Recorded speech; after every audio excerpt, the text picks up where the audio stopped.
our late week problems we inherit from this storm moving through Oregon and California right now. Heavy snow, heavy rain. This is what's going to traverse the Rockies and open up the door for a lot of trouble for us. So as we track this storm moving east here, we have a strong area of low pressure that's going to be parking itself and moving east across parts of Nebraska. And the winds aloft are going to be dictating what goes on the ground. We have a screaming wind coming down from the Rockies into the high plains. It's a downsloping dry wind to the west. Meanwhile, a little hint of moisture coming out of the Gulf. That's going to fuel some thunderstorms that break out. And we have a big risk of severe weather just east of that zone of low pressure. Extra lift in the atmosphere. So we got the wind, even separate from thunderstorms. We'll have gusts of wind 40 to 50 miles per hour, 50 to 60 into the central plains, 60 to 70 mile per hour plus gusts into Texas and eastern New Mexico. So volatile fire weather there.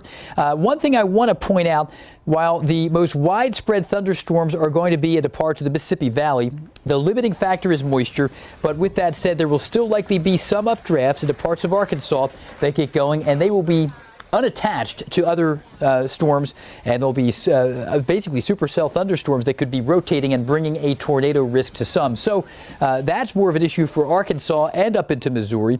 The greatest risk overall for all hazards, damaging wind, tornadoes, hail, and some flash flooding will be up into parts of the St. Louis metro all the way down then into Arkansas. This is where we have fewer but violently rotating thunderstorms into Arkansas and a greater number of thunderstorms, some of which will be rotating into the St. Louis metro. The greatest motivation behind our high risk is the wind, but the tornado threat's not far behind.